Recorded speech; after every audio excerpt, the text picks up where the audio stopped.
আসসালামু আলাইকুম। এমএমএম এডুকেশন ক্লাসের পক্ষ থেকে সবাইকে স্বাগতম।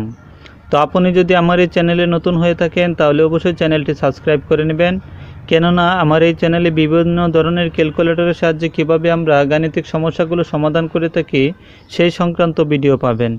তাছাড়া আপনি কোন অধ্যায়ের ভিডিও আপনি ভালো চান বা কোন অধ্যায়ের ভিডিও আপনার বেশি প্রয়োজন সেটা কমেন্টে অবশ্যই জানাবেন। আর আমার এই ভিডিওটি যদি ভালো লেগে থাকে তাহলে অবশ্যই একটি লাইক এবং কমেন্ট করে আপনার মূল্যবান মতামত তুলে ধরবেন। তো এখানে আমরা সেট ও ফাংশন থেকে দুইটি অঙ্কের ডাক এখানে তুলে রেখেছি। তো প্রথম অঙ্কের ডাক এখানে দেওয়া আছে, F function x equal to x cube minus 4x হলে এফ ফাংশন -1 এর মান কত, যেটি রাজশাহী বোর্ড 2020 সালে এসেছে।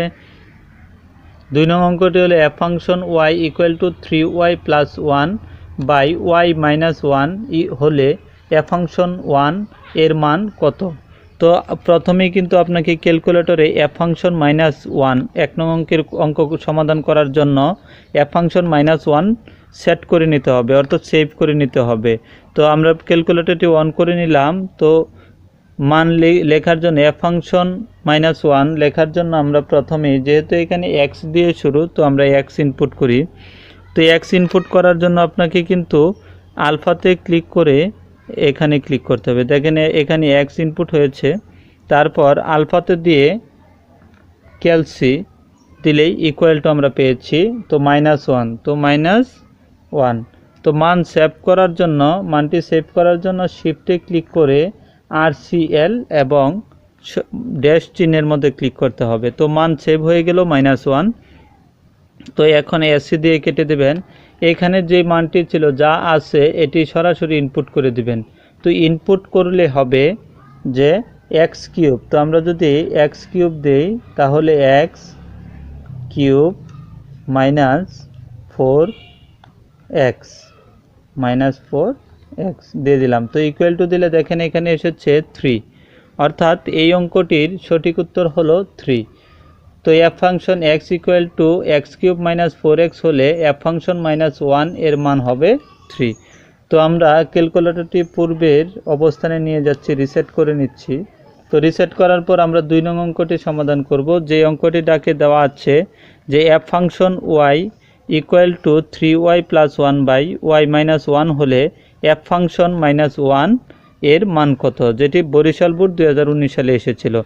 তো আগেই বলেছি যে আমাদেরকে এখানে মানটি সেভ করে নিতে হবে, এটিরও মান -1। তো আমরা মানটি সেভ করে নিই। মান সেভ করার জন্য প্রথমে আলফাতে ক্লিক করে বন্ধনীতে ক্লিক করলে আমরা এক্স ইনপুট করলাম। তো দুঃখিত, আমি এখানে যেহেতু ওয়াই আছে আমি ওয়াই ইনপুট করি, তো কেটে দিলাম। তো আলফাতে ক্লিক করে এখানে ওয়াই যেহেতু দেওয়া আছে আমি ওয়াই ইনপুট করব। তো আলফাতে দিয়ে আলফা, তারপর এইখানে কমাতে দিলেই কিন্তু আমরা ওয়াই পেয়ে গেলাম। তো ওয়াই ইকুয়াল টু, তো আলফাতে দিয়ে ক্যালসিতে দিলেই আমরা ইকুয়াল টু পাই -1। তো মান সেভ করার জন্য শিফট RCL ড্যাশ চিহ্নতে ক্লিক করলেই মান সেভ হয়ে যাবে। তো এখন এসিতে ক্লিক করে আমরা মানটি সেভ করে ফেললাম। তো এখন আমরা এই ডাকটি সরাসরি ক্যালকুলেটরে ইনপুট করব। তো সরাসরি ক্যালকুলেটরে ইনপুট করব। তো ইনপুট করার জন্য আমাদেরকে প্রথমে 3y লিখতে হবে। তো বন্ধনী দিয়ে দিই 3y। তো আলফাতে ক্লিক করে কমাতে দিলে y চলে আসে +1। তো +1 আবার বন্ধনী, যেহেতু এটা ভগ্নাংশ তাহলে আমাদেরকে ভাগ চিহ্ন দিতে হবে। তো আবার বন্ধনী দিয়ে y, তো আলফাতে দিয়ে কমা -1, আবার বন্ধনী দিয়ে ইকুয়াল টু দিলে দেখেন এখানে মান চলে এসেছে 1, অর্থাৎ এই অঙ্কটির সঠিক উত্তর হবে 1। তো এই ছিল আমার এই অঙ্কের সমাধান। তো এরকম ফাংশনের অঙ্কের ক্যালকুলেটরের সমাধান পেতে আমার এই চ্যানেলের সাথেই থাকুন। তো সকলের সুস্বাস্থ্য কামনা করে এখানে শেষ করছি। আল্লাহ হাফেজ।